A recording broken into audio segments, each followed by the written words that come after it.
Hi friends, மாயா சீனு சீரியலை பற்றி தான் நம்ம இந்த வீடியோக்குள்ளே நம்ம பார்க்குறோம். நம்ம வீடியோக்குள்ளே போகலாம். மாயாவும் சீனுவும் ரொம்பவே சந்தோஷமாக அவங்க பேசிகிட்டு இருக்கவும் இதை பார்த்துட்டு சாரு வந்து ரொம்பவே எரிச்சலோடு இருந்துட்டு இருக்கிறாங்க. அத்தை அங்கே பாருங்கள், அவங்க ரெண்டு பேரும் எவ்வளோ சந்தோஷமாக இருந்துட்டு இருக்காங்க அப்படிங்கவும் உடனே வந்து அவங்க பத்மா வந்து சொல்லிட்டு இருக்கிறாங்க, சாரு நீ ஒன்றும் கவலைப்படாத, எல்லாம் கொஞ்ச நாளைக்கு தான் அப்படிங்கிறாங்க.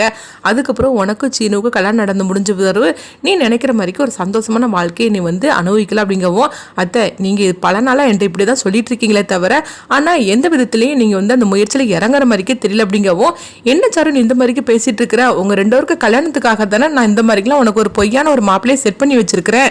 நீ என்னன்னா என்னையே இந்த மாதிரிக்கு பேசிட்டு இருக்கிறியே, நீ எனக்கு மருமகளாக வரணும் அப்படிங்கிறதுக்காக தானே நான் இவ்வளோ தூரம் நான் கஷ்டப்பட்டுட்டு இருக்கிறேன் அப்படிங்கிறாங்க. அடுத்தங்க பார்த்தோம்னா வந்து சாரு வந்து அதாவது மாயா தன்னை அடிச்சுட்டே நினச்சிட்டு இருக்கிறாங்க. என்ன இருந்தாலும் சரிதான், மாயா என்னை அடிச்சுட்டாலும் அவளை சும்மாவே விடக்கூடாது, ஆனால் அவங்க ரெண்டு பேரும் சந்தோஷமாக இருந்துட்டு இருக்கிறாங்க, அது எப்படியா தடுத்து நிறுத்தணும்னு சொல்லிட்டு அவங்களும் வந்து என்னென்னமோ சாரு வந்து திட்டம் போட்டுட்டு இருக்கிறாங்க.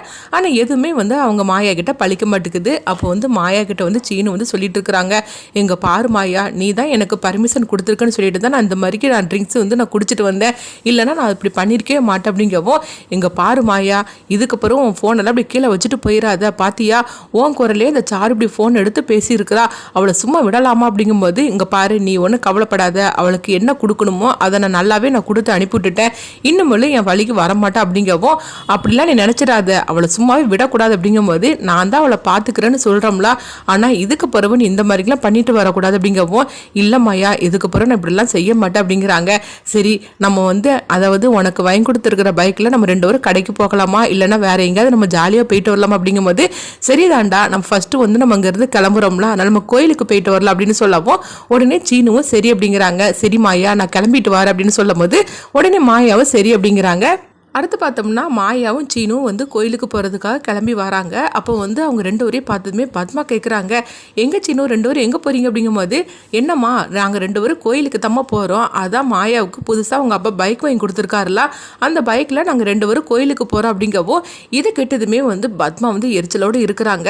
இவளுக்கு பைக் வாங்கி கொடுத்ததே தப்புன்னு சொல்லிட்டு இருக்கிறேன், இதில் வர ரெண்டு பேரும் ஜோடியாக வர போக போகிறாங்க அப்படின்னு சொல்லிட்டு இருக்கவும், அப்போ வந்து இவங்களால ஒன்றுமே பண்ண முடியல, இங்கேயே வந்து நிறைய வேலை இருக்குது அப்படிங்கும்போது, என்னம்மா நாங்கள் ரெண்டு பேரும் பைக்கில் நாங்கள் கோயிலுக்கு போகிறோம், வேலையெல்லாம் வந்து செஞ்சு தருவோம் அப்படின்னு சொல்லவும், ஆமாம் இவ வந்துட்டாலும் எல்லா வேலையும் என்னமோ செஞ்சு கொடுத்துற மாதிரி தான், எப்படியாவது இவளை போக விடாமல் தடுக்கிறதுக்காக தான் நானும் இப்படிலாம் பேசிகிட்டு இருக்கிறேன் அப்படிங்கவும், அப்போ மணி வந்து சொல்கிறாங்க, என்ன மருமகளே பைக்கில் எங்கே ரெண்டு பேரும் கிளம்பிட்டீங்க அப்படிங்கவும், மாமா நாங்கள் ரெண்டு பேரும் கோயிலுக்கு தான் போகிறோம் அப்படிங்கிறாங்க. அப்படியே மருமகளே தாராளமாக போயிட்டு வாங்க அப்படின்னு சொல்லவும், எங்கே நீ ஓட்டுறதை நான் பார்க்கட்டும் அப்படின்னு சொல்லிட்டு மணி வந்து வாசல் வரைக்கும் போகிறாங்க.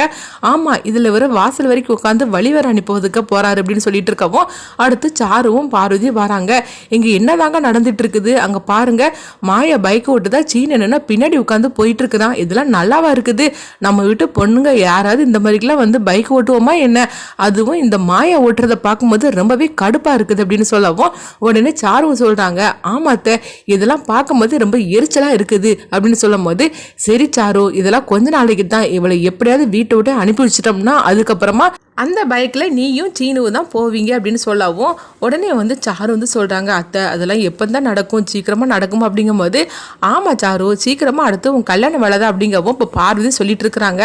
அண்ணி நீங்கள் அப்படி தான் சொல்லிகிட்டே இருக்கீங்களே தவிர ஒன்றும் வந்து கல்யாண வேலையை பார்த்த மாதிரிக்கு தெரியலையே, நீ கவலைப்படாத பார்வதி, எல்லாம் ஆக வேண்டிய வேலை எல்லாம் சட்டு போட்டு நம்ம பார்க்கலாம் அப்படின்னு சொல்லிட்டு இருக்கிறாங்க. அடுத்துங்க பார்த்தோம்னா தனாவை தான் காட்டுறாங்க. அப்போ உனக்கு கோச்சிங் கொடுக்கறதுக்காக இவர் தான் வாராது அப்படின்னு கார்த்தியை வந்து அனுப்பவும், கார்த்தியை பார்த்ததுமே தனா வந்து ரொம்பவே எரிச்சல் அடைகிறாங்க. என்னது இவன் தான் எனக்கு கோச்சிங் கொடுக்கறதுக்காக வந்திருக்காரான் அப்படின்னு சொல்லிட்டு அவங்க எரிச்சல் அடையவும், அடுத்து பார்த்தோம்னா வந்து தனா வந்து சொல்கிறாங்க, என்னை மன்னிச்சிருங்க, இவன் தான் எனக்கு ப்ராக்டிஸ் கொடுக்கறதுக்காக வந்தான்னா நான் இந்த விளையாட்டிலே நான் வந்து விளையாட மாட்டேன் அப்படின்னு சொல்லிட்டு தனா கோவத்தோட போகவும், இதை பார்த்துட்டு கார்த்தி வந்து சொல்கிறாங்க, தனா கண்டிப்பாக நீ திரும்ப வரதான் செய்ய போகிற அப்படின்னு சொல்லிட்டு இருக்கவும், அடுத்து பார்த்தோம்னா கதிர்க்கும் என்ன பண்ணுதுன்னே தெரியல. அப்போ தனா வந்து அவங்க நேராக வீட்டுக்கு வந்துருந்தாங்க. வீட்டுக்கு வந்துடுமே வந்து கதிர் வந்து கேட்குறாங்க, என்ன தானா என்னாச்சுது அப்படின்னு சொல்லி கேட்கும்போது, என்ன கதிர் நீயும் பார்த்துக்கிட்டு தானே இருந்த, என்னாச்சுன்னு சொல்லி கேட்டுட்டு இருக்கிற, இவன் தான் எனக்கு கோச்சிங் கொடுக்கறதுக்காக வந்திருக்கிறானா, கண்டிப்பாக அந்த போட்டியில் நான் விளையாடவே மாட்டேன் அப்படின்னு சொல்லவும், அப்போ கதிர் வந்து சொல்கிறாங்க, சரி தானா நீ என்ன முடிவு எடுத்தாலும் எனக்கு சரிதான் அப்படின்னு சொல்லவும், ஆனாலும் வந்து இந்த போட்டியில் நீ ஜெயிக்கணும்னு சொல்லிக்கிட்டு நான் ரொம்ப ஆசைப்பட்டேன், அப்படி இருக்கும்போது அந்த கார்த்தியால் இது நின்று போச்சுன்னு நினைக்கும் போது ரொம்பவே கவலையாக இருக்குது, அது மட்டும் இல்லாமல் இது எவ்வளோ பெரிய இது உனக்கு கிடைச்சிருக்குது, அந்த வாய்ப்பை வந்து நீ தவற விடலாமா அந்த கார்த்திக்காக அப்படின்னு சொல்லிட்டு இருக்கும்போது, தானா வந்து சொல்கிறாங்க, இல்லை நான் வந்து போட்டியில் விளையாட மாட்டேன் அப்படின்னு சொல்லியிருந்தாங்க. இதனால் கதிருக்கு ரொம்பவே வந்து கஷ்டமாக இருக்குது. ஏன்னா தானாவுக்கு இது எந்த அளவுக்கு வந்து கனவு, எந்த அளவுக்கு லட்சியம்னு சொல்லிட்டு தெரியும். அதே மாதிரிக்கு அதாவது மாமாவுக்கும் வந்து இவ போட்டியில் ஜெயிக்கணும்னு சொல்லிட்டு அவரும் ஆசைப்பட்டுட்டு இருப்பாரு. அப்படி இருக்கும்போது அந்த கார்த்தியால் அது நின்று போயிடக்கூடாது அப்படின்னு சொல்லிட்டு கதிர் ஒரு பக்கம் நினைக்கிறாங்க. இன்னொரு பக்கம் பார்த்தோம்னா கார்த்தி வந்து இந்த விஷயத்தை வந்து அவங்க சொல்லவும், அதாவது அவங்க வந்து தானா வந்து அவங்களுக்கு அக்ரிமெண்ட்டில் கையெழுத்து போட்டு கொடுத்துருக்காங்களா, அப்போ அவங்ககிட்ட வந்து போலீஸ்ல வந்து இந்த விஷயத்தை பற்றி சொல்கிறாங்க. என்னங்க நீங்க எதுவுமே பேசாம அமைதியா இருந்துட்டு இருக்கிறீங்க, தானா தான் வந்து கார்த்தி பார்த்ததும் விளையாட மாட்டேன்னு சொல்லிட்டு போயிட்டாக்கி நீங்கள் விட்டுடலாமா என்ன, அதான் உங்கள்கிட்ட வந்து அக்ரிமெண்ட் பேப்பரில் கையெழுத்து போட்டு கொடுத்துருக்குறாளா, அப்படி இருக்கும்போது அவளை உடனே நீங்கள் வர சொல்லுங்கள் அப்படிங்கவும், சரி மேடம் இருங்க நான் இப்போமே உடனே ஃபோன் பண்ணுறேன் அப்படின்னு சொல்லிட்டு தானாவுக்கு ஃபோன் பண்ணுறாங்க. அப்போ தானாவும் அட்டன் பண்ணுறாங்க.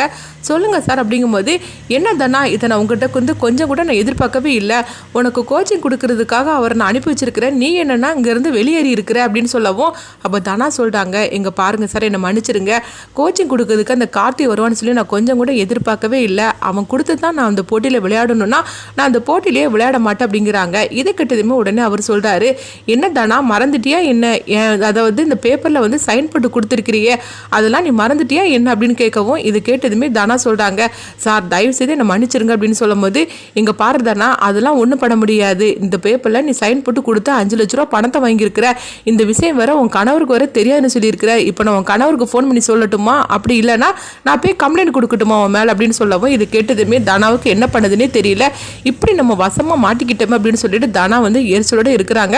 அடுத்து பார்த்தோம்னா கதிர் வந்து மாயாவுக்கு ஃபோன் பண்ணுறாங்க. அப்போ மாயா வந்து என்ன கதிர் என்னாச்சு அப்படின்னு சொல்லி கேட்கும்போது அப்போ நடந்த விஷயத்த சொல்கிறாங்க.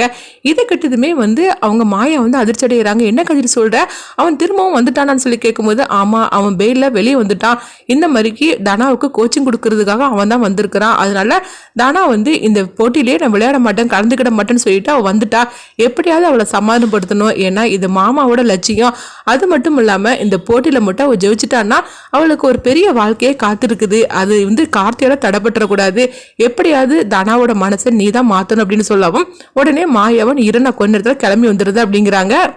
இங்கே பார்த்தோம்னா தனாவை தான் காட்டுறாங்க. தனாவுக்கு இப்போ என்ன பண்ணதுன்னு தெரியல. 5 லட்ச ரூபா பணத்தை நம்ம கைக்கு நீட்டி வாங்கியிருக்கிறோம் கதிர்க்காக, அதனால அந்த 5 லட்ச ரூபா பணத்தை நம்ம திருப்பி கொடுத்துட்டோம்னா கண்டிப்பாக இதுலேருந்து நம்ம விளைகிறலாம் அப்படின்னு சொல்லிக்கிட்டு 5 லட்ச ரூபா பணத்துக்கு இப்போ நம்ம என்ன பண்ணுறதுக்கு அப்படின்னு சொல்லி யோசனை பண்ணிட்டு இருக்கும் போதே மாயாவும் கதிரையும் தான் காட்டுறாங்க. அப்போ வந்து மாயா வந்து அங்கே வரவும், என்ன தனா என்ன ஆச்சு அப்படின்னு சொல்லி கேட்டுட்டு இருக்கும் போது உடனே தனா வந்து கண்கலிங்க அழ ஆரம்பிச்சிருந்தாங்க. அப்போ மாயா சொல்கிறாங்க, நீ ஒன்றும் கவலைப்படாத, கதிர் ஃபோன் பண்ணி என்கிட்ட எல்லா விஷயத்தையும் சொன்னா, அதை கேட்டு தான் நான் வந்திருக்கிறேன் அப்படின்னு சொல்லவும், அப்போ தனா சொல்கிறாங்க, ஆமாம் ஐயா நான் போக மாட்டேன் அப்படிங்கும்போது, என்ன தனா இப்படிலாம் நினச்சிட்டு இருக்கிற, அவனுக்கு பயந்துக்கிட்டு உன்னுடைய வாழ்க்கையை நீ வந்து இப்படிலாம் பண்ணலாமா, நான் வாரம் வா நம்ம போகலாம் அப்படிங்கும்போது தனா வந்து வரமாட்டேன்னு மறுக்கிறாங்க.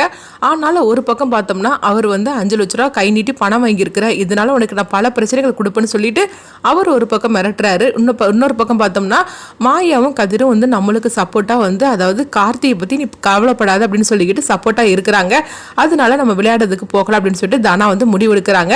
அடுத்ததான் பார்த்தோம்னா மாயா வந்து கார்த்தியை ஓட விரட்டணும் அப்படின்னு சொல்லிட்டு மாயா ஒரு திட்டத்தை போடுறாங்க. அது என்ன திட்டம்னு சொல்லிட்டு நம்மளும் வெயிட் பண்ணி பார்க்கலாம். கார்த்தியை வந்து எப்படியாவது வந்து இங்கேருந்து ஓட வைக்கணும்னு சொல்லிட்டு ஒரு திட்டம் போடுறாங்க, வெயிட் பண்ணி பார்க்கலாம்.